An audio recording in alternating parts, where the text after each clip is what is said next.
Magandang araw po mga kababayan. Wala nga po sa Pinilangan Lakbay. Ayan, galing po ako sa handaan po kanina. Birthday po nung hipag ng kapatid ko. Diba? Sharon po ako. Spaghetti, fried chicken. Ano ba yung chicken caldo ba yun? Yung tama pagpanasan. Meron pong menudo, pansit canton. Diba? Tara, kaya na po tayo. Busy po araw ko ngayon eh. Mabuhay yan! Naway safe po ang lahat. Ay nako, sobrang busy po ngayon dahil umatin po ako ng birthday. Marami pong inasikasa po dito sa pagpapagawa po ng bahay. Natapos na po yung daan. Pasensya na po, hindi ako makapag-vlog ng maayos. At ayan, tinigasan ko mukha ko, humingi ng shower. Hindi, kabiruan ko naman po yung may birthday. 60 years old na po siya, si Kalita. Kalita yan, happy birthday po. Bago tayo isa, pasalamatan po muna natin ng Panginoon. Panginoon, maraming salamat na po sa biyayang binigay niyo po sa ibibigay na ibigay. Naway ang bawat isa po na may pinagdadaanan.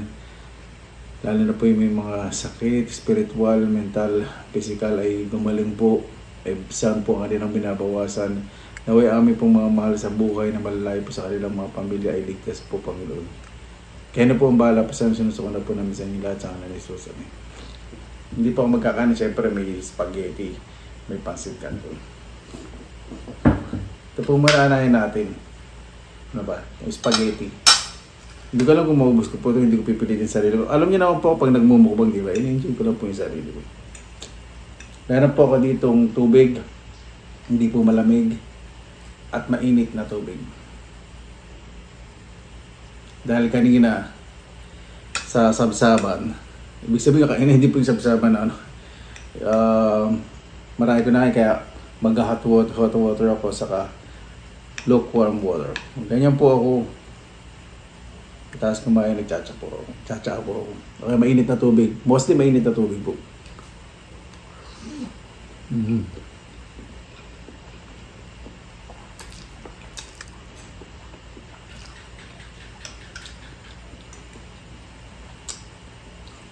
Ito yung hindi ko natikman kanina.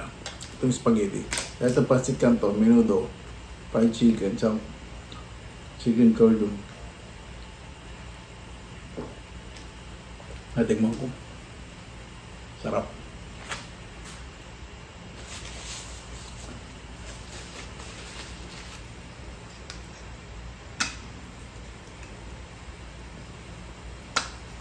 Narinig niyo po sa labas. Umuulan pero hindi malakas. Kaya yung simoy na hangin ngayon, masarap po sa balat.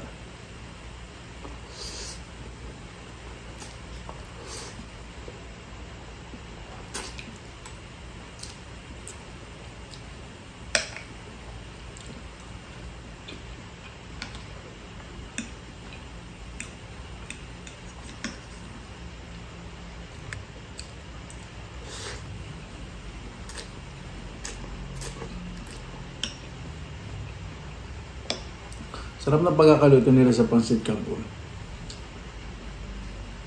Ang pansit canton kasi, pinakuluan muna nila para matanggal po yung matapang na amoy na pansit canton bago po nila ginisa, kaya masarap. Gumaan po kasi ng pansit canton, ayoko po yung dry noodles, hindi diretso po sa pagluluto. Yung amoy ng pansit canton matapang na lasa, hindi ko po gusto. Pero ito, pinakuluan po muna yung noodles bago ginisa, kaya masarap.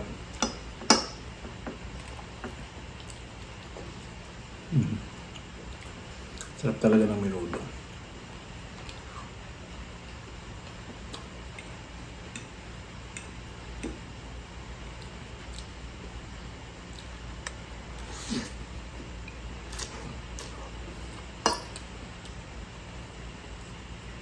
Hindi pa lang paano ang umpisahan ko. Sarap ng spaghetti. Hindi po masyadong makulay itong spaghetti kasi hindi po ako nagpadagdag ng sauce. Okay na po sa akin ito. Yung halong-halo lang. Ayoko po na masyadong maraming sauce sa spaghetti.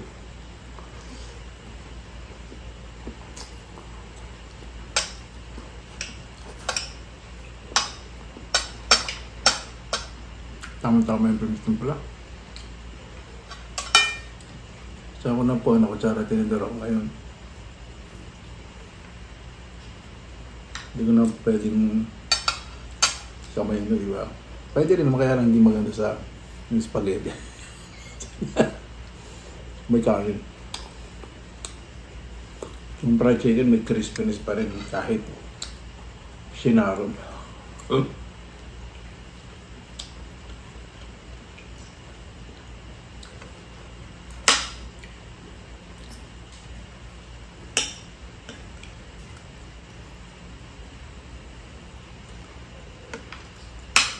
Gusto ko mamasyal po kaya ulan po na ulan. Itong chain cord, masarap tong ano. Kung may ketchup, pero yung ketchup. Kasi yung spaghetti parang balansa na yung lasa.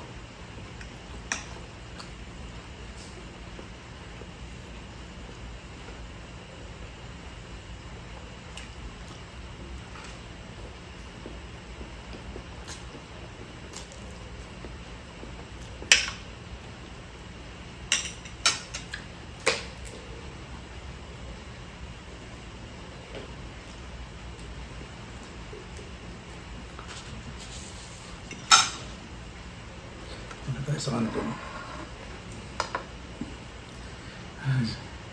Mula kaninang umaga, uula na makulimlim. Ayun simoy ng hangin, masarap. Tapos sa balat.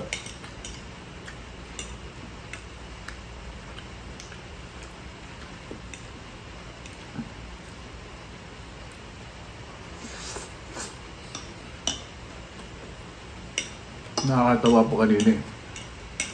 Tumawag sa akin yung kapatid ko, birthday doon ni Kalita, umaga. Sabi ko,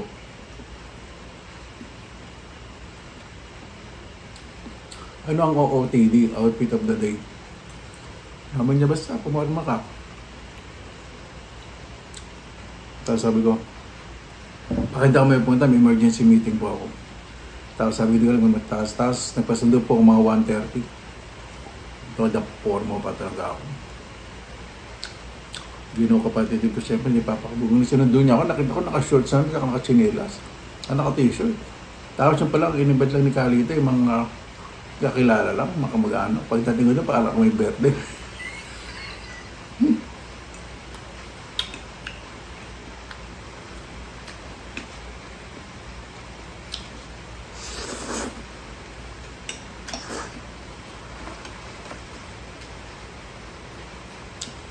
Eto, mukhang tatanghalin ako ng gising bukas. Pero ako po ito, pasensya na bukas. Sabi sa kanin. Kasi hindi ako makakabiling almusal. Pero po kasi mag-aayos po dito sa bakuran bukas eh.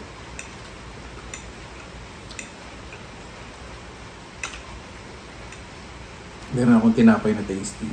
Tapos po sa bako. Sarap niya sa umaga.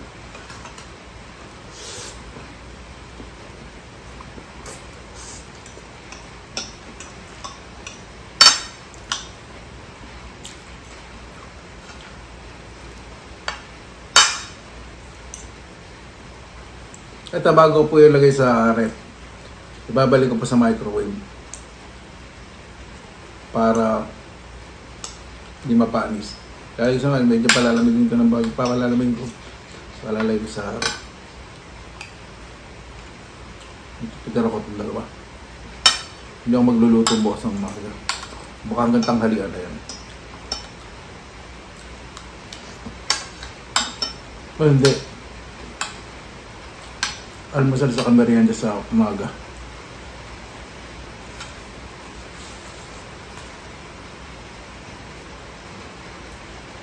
Yung minuto hindi, magsasayang ako bukas.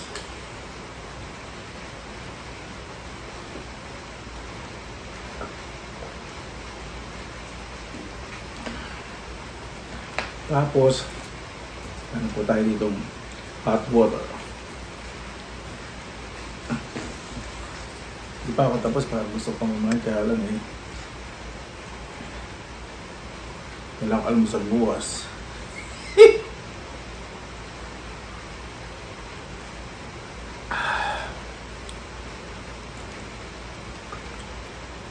Isang araw, nasa handaan, kahapon nasa handaan. Yung pagkain ko po sa isang araw, hindi po 3 times a day na marami yan.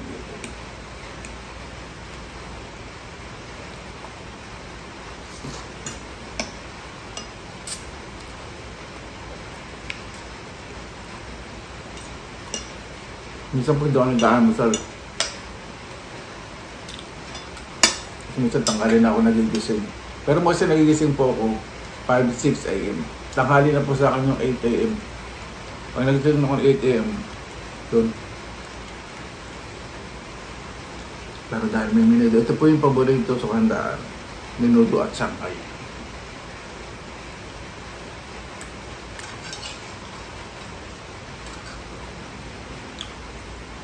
Pag hiwali ba yun, ilalagay ko na lang po yan sa plastic na lalagyan. Yung container. Hiwalay po yan. Hindi ko pagsasamay para hindi maglasa yung lasa. Hindi maghalo yung lasa.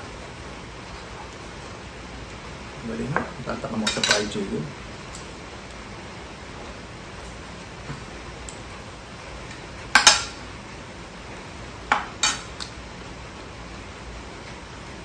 Busin ko na itong fried chicken.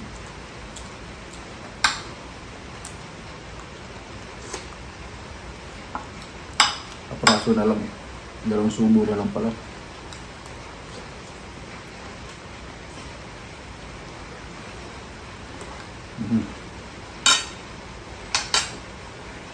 Oh. Yung pancit, ano yan? Sa tasty.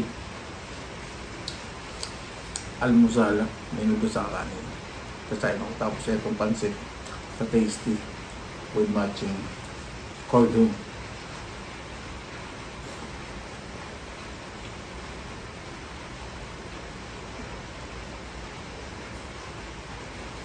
Ang pamula na. Palakas ang palakas.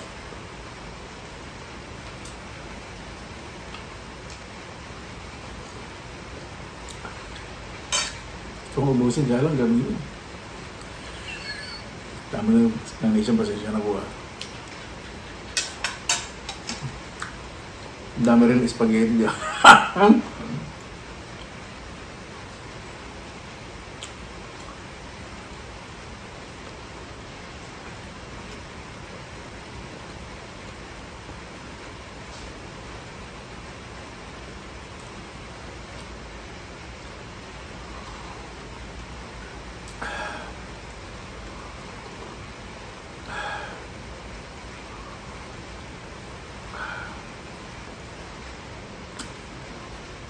Sa Finland, pagkatapos ko pong kumain, nagtsatsaa po ako.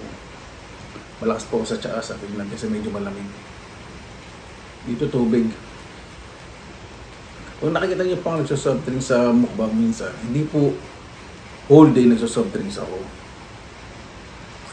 Tubig mostly ininom ko, yan po, hindi malamig.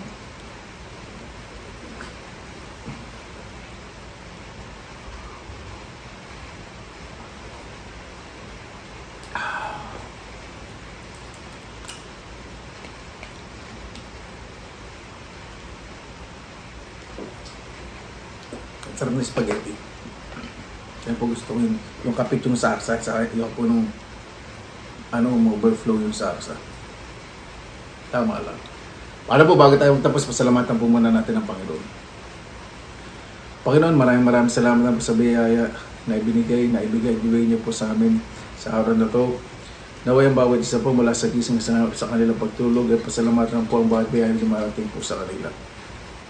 Makigabay po kami lahat ng tao sa buong mundo na marami pong pangarap, lumalaban ng patas, at pakibago po yung mga tulad po namin na lumilis po ng landas. Bigyan niyo po kaliwanagan, kanilang puso at isipan. Naway bawat isa po isipin na lang po positibo sa buhay. Magkamali po ay humingi po agad ng tawad at mas magpakambaba. Kayo na po bahala po sa amin, sinusukan na po namin sa inyo lahat sa kanila Jesus. Paano po? Maraming salamat na po sa inyong oras nila sa Pinilangan Lakbay. Basta lagi po tayong positive vibes, good vibes. God bless. Ingat po lagi, magandang araw. Laban lang!